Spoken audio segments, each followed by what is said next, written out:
أعوذ بالله من الشيطان الرجيم بسم الله الرحمن الرحيم اعوذ باللہ من الشیطان الرجیم بسم اللہ الرحمن الرحیم الحمد للہ رب العالمین الصلاۃ والسلام علی اشرف الخلائق اجمعین اما بعد فقد صلوات پڑھیں محمد و آل محمد پر۔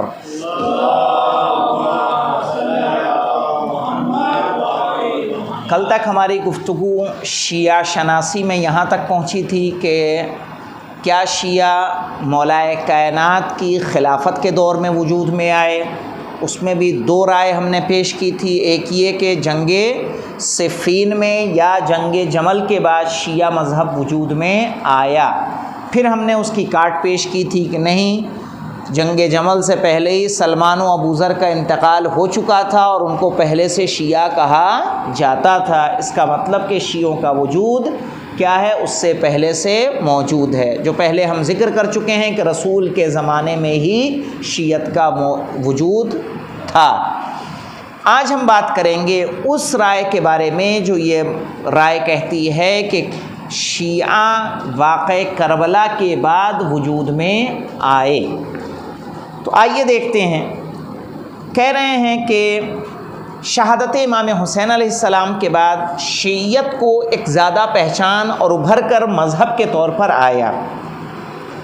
اچھا، یہ تو کہا جا سکتا ہے کہ واقعہ کربلا ایک اہم موڑ ہے تاریخ میں، اس میں کوئی شک و شبہ نہیں ہے، لیکن واقعہ کربلا میں جس طرح کے جانثار امام حسین علیہ السلام کے ساتھ ہیں، اسی طرح کے جانثار مدینہ کے اندر رسول کے زمانے میں مولائے کائنات کے بھی موجود تھے۔ اس سے یہ پتہ چل رہا ہے کہ یہ جو جانثار کربلا میں امام حسین کو ملے ہیں، یہ اسی کا سلسلہ ہے کہ جو مدینہ کے اندر مولائے کائنات کے لیے موجود تھا۔ اگر وہ سلسلہ نہ ہوتا تو یہاں بھی ہمیں ان کو جانثار نہیں ملتے۔ صحیح ہے، چونکہ پہلے سے اس کی جڑ موجود تھی۔ بات الگ ہے کہ پہلے کم تعداد میں تھے، کربلا میں ایک بڑی تعداد ہمیں نظر آتی ہے وفاداروں کی اور جانثاروں کی۔ وہیں ایک مصنف یہ کہتے ہیں کہ شیعت کے آغاز کے بارے میں ان کا کہنا ہے کہ شیعت 3 مرحلے میں وجود میں آئی ہے۔ ایک ہے دل کے مرحلے میں، روح کے مرحلے میں۔ کہا رسول کے زمانے میں جو شیعت موجود تھی وہ صرف دل کے اندر تھی، باہر اس کا وجود نہیں تھا۔ پھر انہوں نے کہا سیاست کے اعتبار سے سیاسی تشیع کب ہوا ہے؟ کہا جب حضرت علی علیہ السلام کی حکومت آ رہی ہے، اس حکومت کے بعد سیاسی صحیح ہے شیعوں کا وجود سامنے آ رہا ہے۔ لیکن یہاں پہ ہے کہ جو امام علی کو خلیفہ مان رہے تھے کہ امام علی خلیفہ ہیں، چاہے وہ سقیفہ کے میدان ہی میں کیوں، سقیفہ کی میٹنگ میں کیوں نہ ہو، سقیفہ بنی ساعدہ کی، اس میں بھی جو علی کو خلیفہ مان رہے ہیں وہ کس بنیاد پہ مان رہے ہیں کہ علی افضل ہیں، نہ کہ اس بنیاد پہ کہ علی منصوص ہیں۔ منصوص یعنی علی کے لیے احادیث رسول موجود ہیں، آیات خداوندی موجود ہے۔ تو ہمارا عقیدہ کیا ہے؟ علی صرف کمالات کی وجہ سے امام ہیں کہ ان کے لیے باقاعدہ آیات میں بھی اور احادیث پیغمبر میں بھی علی علیہ السلام کے لیے دلیلیں موجود ہیں کہ آپ امام ہیں، آپ ہی خلیفہ ہیں۔ تیسرا کہا بطور شیعہ 3 گروہ ہوئے۔ ایک کیا ہوا کہ رسول کے زمانے میں خالی دل میں لوگ علی کو علی اس بنیاد پہ کہ علی کی محبت کیا ہے، شیعت کی دلیل ہے، تو کہ علی کو چاہنے والے رسول کے زمانے بھی موجود تھے، لیکن کوئی ان کا الگ سے مذہب نہیں تھا۔ اس کا مطلب دل میں شیعت موجود تھی۔ سقیفہ بنی ساعدہ میں کچھ لوگ ایسے تھے جو علی کو چاہتے تھے کہ علی خلیفہ بنے، علی کے کمالات کی وجہ سے یا خود علی کی حکومت۔ کہا اس بنیاد پہ سیاسی طور پر شیعہ وجود میں کب آئے؟ دوسرا مرحلہ ہوا۔ کہا فرقے کے طور پر کب وجود میں آئے ہیں؟ واقعہ کربلا کے بعد۔ یہ 3 باتیں انہوں نے کہیں، لیکن ہم جو پچھلی باتیں ذکر کر چکے ہیں اس سے سمجھ میں آ رہا ہے کہ جب ہمارے پاس اس طرح کی دلیلیں موجود ہیں، ایسے اصحاب موجود ہیں کہ جن کو رسول کے زمانے میں شیعہ کہا جاتا تھا، تو پھر ان کی یہ تینوں باتیں کیا ہے، صحیح نہیں ہو سکتی کہ جب پہلے سے وجود ہے تو پھر بعد میں 3 مرحلہ ہونے کا کیا مطلب ہے۔ اس کے علاوہ دیکھیں کہ اور جو وہ موجود تھے، جو خلیفہ، جو لوگ رسول کے زمانے میں یا رسول کے بعد علی علیہ السلام کو خلافت کا حقدار جانتے تھے، وہ صرف علی علیہ السلام کو فضائل اور کمالات کی وجہ سے نہیں جانتے تھے، بلکہ ان احادیث اور آیات کی وجہ سے بھی جانتے تھے جو علی علیہ السلام کی خلافت پر دلیل ہے. جیسے کہ حدیث دار کی میں نے باقاعدہ آپ کو جو ہے تفصیل بیان کی تھی، یہ حدیث غدیر آپ برابر سنتے رہتے ہیں، صحیح ہے. تو ان کی وجہ سے جو ہے علی کو وہ خلیفہ تسلیم کرتے تھے. اور پھر وہاں پہ دیکھیں مہاجرین اور انصار میں سے 12 افراد ایسے تھے کہ جنہوں نے ابو بکر کی خلافت کے خلاف احتجاج کیا تھا. تو جو لوگ 12 افراد ابو بکر کی خلافت کے خلاف احتجاج کر رہے ہیں، اس کا مطلب کہ وہ کیا ہیں؟ علی کو شیعہ، یعنی علی کے شیعہ ہیں اور علی سے محبت کرنے والے ہیں. اس کے علاوہ دیکھیں کہ شہید صدر اس معاملے کی تنقید کرتے ہوئے فرماتے ہیں کہ شیعت جو ہے کبھی روح کے اندر اور دل کے اندر موجود نہیں تھی، اور شیعت کبھی سیاست سے الگ نہیں رہی. اگر شیعت سیاست سے الگ ہوتی تو شہزادی فاطمہ مولا کائنات کی خلافت کے لیے انصار کے دروازے پہ، مہاجرین کے دروازوں پہ نہ جاتی. صحیح ہے، ان کا جانا یہ بتا رہا ہے کہ علی علیہ السلام خلیفہ تھے. علی علیہ السلام کے خطبات خطبہ شقشقیہ ہے اور دوسرے ایسے خطبات ہیں جو مولا کائنات کی حقانیت پر اور آپ کے درد دل کو بیان کر رہے ہیں. تو امامت و سیاست کبھی الگ نہیں رہی ہے. اس کے علاوہ دیکھیں جن حالات میں شیعوں کا آغاز ہوا ہے وہ حالات ایسے نہیں تھے کہ شیعت کہاں رہے، خالی دل کے اندر موجود رہے، خارج میں اس کا وجود نہ ہو. اب آتے ہیں ایک اہم بات. کچھ لوگ ایسے بھی دنیا میں موجود ہیں کہ جو یہ سمجھتے ہیں اور جانتے ہیں کہ شیعوں کا وجود ایران کی وجہ سے ہے. اگر ایران نہ ہوتا تو شیعوں کا وجود نہ ہوتا، یا ایرانی شیعہ مذہب کو ایجاد کرنے والے ہیں. مثلا اس رائے کو قائم کرنے والے کون لوگ ہیں؟ کچھ مستشرقین ہیں. مستشرق میں نے کل بتایا تھا کس کو کہتے ہیں؟ علماء غرب، یعنی جو یورپ کے علماء ہیں جب وہ میڈل ایسٹ کو پڑھتے ہیں، اس کو جاننے کی کوشش کرتے ہیں، ان کو مستشرق کہا جاتا ہے. اس رائے کو پیش کرنے والے کچھ مستشرقین ہیں، اور کچھ سنی متعصب جو سخت ہوتے ہیں اپنے مذہب کو لے کے وہ افراد ہیں، اور کچھ ایرانی دانشمند اور اسکالرس ہیں کہ جو قوم پسند ہیں، جو اپنی قوم کو کیا دیکھنا چاہتے ہیں؟ اونچا دیکھنا چاہتے ہیں. یعنی ایرانی تو ایرانی، صحیح ہے. تو کہا جو اس نظریے کے حامل ہیں انہوں نے بھی یہ اس چیز کو مانا ہے کہ شیعوں کو وجود دینے والا کون ہے؟ ایران ہے. آئیے دیکھتے ہیں وہ لوگ ایسا کیوں مانتے ہیں، ان کی دلیل کیا ہے. پہلی دلیل ان کی یہ ہے کہ سلسلہ امامت وصایت کی وجہ سے چلتا ہے. یعنی علی علیہ السلام کے بیٹے حسن، ان کے بھائی حسین کے بیٹے امام زین العابدین علیہ السلام، پھر ان کے بیٹے محمد باقر. کہا چونکہ یہ سلسلہ اس طرح سے امامت کا چل رہا ہے، اور ایرانی جو بادشاہت تھی اس میں بھی اسی طرح کا چلتا تھا. صحیح ہے. کہا عرب میں ایسی چیز موجود نہیں تھی. کہا ایران میں بھی جو بادشاہ ہوتا تھا پھر اس کا بیٹا بادشاہ، پھر اس کا بیٹا بادشاہ، پھر اس کا بیٹا بادشاہ. کہا یہ پہلی دلیل ہے کہ شیعہ مذہب کہاں سے وجود میں آ رہا ہے؟ ایران سے وجود میں آ رہا ہے. دوسری دلیل کیا ہے؟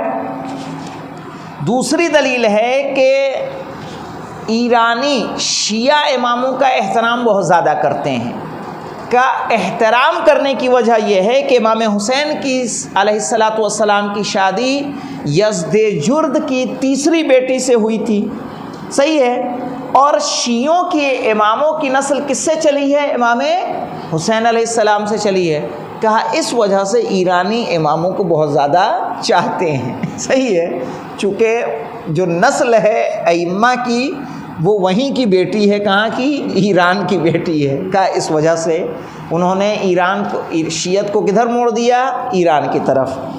تیسری دلیل ہے کہ جب اسلامی فوج کی نے ایران پر قبضہ کر لیا، حملہ کیا اور ایران کو جیت لیا، تو کہا ایرانوں کے دل میں عرب کے لیے ایک اندر آگ بھڑک رہی تھی بدلے کی، کہ عربوں سے بدلہ لیں، چونکہ ایران ایک فارسی ملک ہے اور وہ عرب ہیں، عرب نے ان پر حملہ کیا اور حملہ کرنے کے بعد ان سے مقابلہ کیا اور ان پر قبضہ کر لیا۔ کہا چونکہ ایرانیوں کے دل میں ایک ابال تھا اندر بدلہ لینے کا، تو عربوں سے بدلہ لینے کے لیے انہوں نے ایک نیا مذہب شیعہ کے عنوان سے ایجاد کر دیا، صحیح ہے، اور جو آج ایک وجود رکھتا ہے۔ یہ 3 باتیں انہوں نے کی ہیں 3 دلیل کے ذریعے۔ اب آئیے دیکھتے ہیں، اس کو رد کرنے کی کوشش کرتے ہیں، بات کو پھر یہیں پر ختم کریں گے۔ پہلا ہے کہ جہاں وصایت کی بات ہے، کہ جو انہوں نے کہی کہ چونکہ ایرانی بادشاہ اس طرح سے بیٹا اور ان کا بیٹا ہوتا تھا، کہا یہ ایک دم خارج ہے۔ اس لیے خارج ہے کہ رسول کی باقاعدہ حدیث موجود ہے کہ جو 12 اماموں کا تذکرہ اس حدیث میں 12 اماموں کا تذکرہ اس حدیث میں موجود ہے۔ 12 اماموں کا تذکرہ اس حدیث میں موجود ہے، باقاعدہ نام کے ساتھ کہ کون کون امام ہوگا۔ تو جب رسول کی حدیث میں یہ چیز موجود ہے تو پھر ایران سے اس سلسلے کو لینے کا کوئی مطلب نہیں ہے۔ دوسری بات ہے، اگر جغرافیائی اعتبار سے جغرافیکل اگر ہم دیکھیں گے، شیعہ زادہ کہاں موجود تھے؟ کہا یا تو حجاز میں تھے، عراق میں تھے، یمن میں تھے، صحیح ہے۔ ایران اور حضرت علی کے زمانے میں زیادہ تر شیعوں کا تعلق کس سے تھا؟ عرب کی سرزمین سے تھا، نہ کہ ایران سے۔ جنگ صفین میں لڑنے والے، جنگ نہروان میں لڑنے والے، جنگ جمل میں لڑنے والے مولائے کائنات کے ساتھ عرب کے لوگ تھے، نہ کہ ایران کے۔ تو کہا جو لوگ لڑ رہے تھے وہ کیا تھے؟ علی کے۔ اگر یہ مان لیا جائے کہ ایران نے شیعہ بنایا ہے تو پھر وہ لوگ کون تھے کہ جو علی کے ساتھ جنگ کر رہے تھے؟ کہا وہ لوگ وہیں کے تھے، عرب تھے سارے کے سارے۔ تو اس سے اس بات کی کیا ہوتی ہے؟ کاٹ ہوتی ہے۔ تیسری بات کیا ہے کہ تاریخی اس سے پتہ چلتا ہے کہ ایرانیوں نے جو اسلام کو قبول کیا ہے، اسلام کو زور زبردستی قبول نہیں کیا ہے، بلکہ یہاں تک کہ انہوں نے مقابلہ بھی نہیں کیا ہے، صحیح ہے۔ چونکہ جب وہ مسلمان ہوئے تو اس وقت چونکہ حکومت کس کی تھی؟ بظاہر اہل سنت کی حکومت تھی۔ اس اعتبار سے وہ لوگ کیا ہو گئے؟ سنی مذہب میں کنورٹ ہو گئے۔ لیکن رفتہ رفتہ جب شیعوں سے وہ متعارف ہوتے رہے، شیعوں کو جانتے رہے، تو وہ بھی شیعہ بنتے رہے۔ اب یہاں پہ دیکھیں، اور وہ سارے کے سارے عرب جو شیعہ عرب تھے جو ایران پہنچے ہیں، ان کی وجہ سے یہ لوگ کنورٹ ہوئے۔ کیسے کنورٹ ہونا شروع ہوئے، ابتدا کیسے ہوئی ہے وہاں پہ شیعت کی، اس کے بارے میں ذرا یہاں میں آپ کو بتا دوں کہ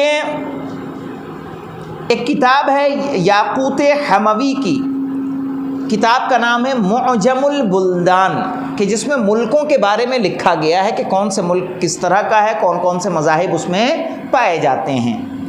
اس میں انہوں نے لکھا ہے کہ حجاج ابن یوسف کے دور میں طلحہ ابن حیوس نے شہر قم کو آباد کیا تھا، یعنی شہر قم نہیں تھا، صحیح ہے، اور اس کو آباد کرنے والے کون ہیں؟ طلحہ ابن احوس۔ کہا اس سے پہلے اس کے 7 گاؤں تھے، قم جو تھا 7 گاؤں تھا، جس کو کمندان کہا جاتا تھا، 7 گاؤں کو۔ اور حجاج ابن یوسف کے خلاف عبد الرحمن ابن محمد ابن اشعث، جو حجاج ابن یوسف کی طرف سے سیستان، جہاں کے سیستانی صاحب ہیں، سیستان ایک شہر ہے، کہا وہاں کا والی تھا، گورنر تھا، اس نے کیا کیا؟ بغاوت کر دی حجاج ابن یوسف کے خلاف۔ بغاوت کی تو اس سے حجاج ابن یوسف کا مقابلہ ہوا، اور مقابلے میں یہ ہار گیا۔ ہارنے کے بعد یہ افغانستان کی طرف بھاگ گیا۔ جب یہ افغانستان کی طرف بھاگ گیا تو وہاں کی سعد بن مالک بن عامر اشعری کے بیٹے، صحیح ہے، جو اس فوج میں شامل تھے، وہ قم کے علاقے میں آ گئے، اور قم کے علاقے میں آئے اور اس 7 گاؤں پر انہوں نے کامیابی حاصل کر لی، وہ جیت گئے۔ جیتنے کے بعد انہوں نے کیا کیا کہ ان 7 گاؤں کو ایک، جس کو کمندان کہا جاتا تھا، کمندان کے بعد 7 گاؤں کو قم کہا جانے لگا۔ پھر جب ان کی حکومت ہو گئی تو پھر سارے ان کے چچا زاد بھائی بھی کوفے میں رہتے تھے، وہ سب یہیں آ گئے۔ جو سارے بھائی آئے تو ان میں سے ایک بھائی جن کا نام تھا عبداللہ ابن سعد، عبداللہ ابن سعد بھی شیعہ مذہب کو ماننے والے تھے، امامیہ تھے۔ کہا ان کی وجہ سے دھیرے دھیرے وہاں پہ شیعہ مذہب پھیلتا رہا، اور پھر باقی شیعہ اور آتے رہے، اور انہوں نے مذہب شیعہ کو ایران کے اندر پھیلایا۔ ابو زہرہ ایک مصنف ہیں، یہ کہہ رہے ہیں کہ ایرانیوں نے عربوں کے ہاتھوں شیعت کو قبول کیا، لیکن وہ شیعت کے موجد نہیں ہیں، یعنی شیعت کو بنیاد ڈالنے والے نہیں ہیں، بلکہ وہ مسلمان اور شیعہ کس وجہ سے ہو رہے ہیں؟ عربوں کی وجہ سے ہو رہے ہیں۔ اب یہاں دیکھیں کیوں ایسا ہوا تھا، ایران میں شیعہ کیوں پہنچے؟ اس کی وجہ تھی کہ جو بنی عباس اور بنی امیہ کے خلفاء تھے، ان کے سختیوں اور عذاب سے بچنے کے لیے عرب کے علماء کہاں آئے، وہ انہوں نے ہجرت کی ایران کی طرف، صحیح ہے، وہ ایران کی طرف ہجرت کی، اور انہوں نے ایران میں شیعہ مذہب کو پھیلایا ہے۔ ایک اور دلیل ہے اس ایرانی نظریے کو غلط کرنے کے لیے، شیعوں کے جتنے امام ہیں نسلی اعتبار سے بتائیے عرب ہیں کہ فارس ہیں، ایرانی ہیں؟ سب کے سب کیا ہیں؟ 12 کے 12 امام ہمارے عرب ہیں۔ اس کے علاوہ ہمارے جو اکثر علماء ہیں شیعوں کے، اکثر عالم دین، سب کے سب کہاں سے ہیں؟ عرب سے ہیں، نہ کہ ایران سے۔ مثلا آل آیون، آل عطیہ، بنی دراع، شیخ مفید، سید مرتضیٰ، محقق ہلی، علامہ ہلی، ابن طاؤس، یہ اپنے علماء ہیں، ابن ادریس بہت بڑے عالم دین ہیں، فاضل مقداد، شہید اول، شہید ثانی، یہ سب کے سب کیا ہیں؟ عرب ہیں، نہ کہ عجم ہیں اور ایرانی ہیں۔ جبکہ سنیوں کے دیکھیں گے، سنیوں کے کیا ہیں؟ جو ان کے سنیوں کے 4 اماموں میں سے کوئی ایک بھی عرب نہیں تھا، چاہے وہ احمد ابن حنبل ہوں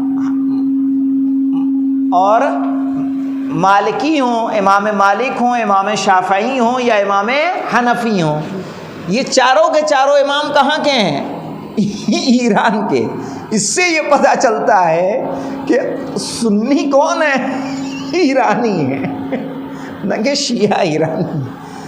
اس کے علاوہ دیکھیں ان کے جو صحائح 6 لکھنے والے ہیں مصنفین، صحیح بخاری، صحیح مسلم، ترمذی، صحیح ہے، یہ سارے کے سارے کون ہیں؟ ایرانی ہیں۔ آئی سمجھ میں؟ عرب ان میں موجود نہیں ہے۔ تو اس سے ایک پختہ دلیل ہے کہ شیعہ کیا ہیں؟ اصل وہاں کے ہیں، نہ کہ ایران کے ہیں۔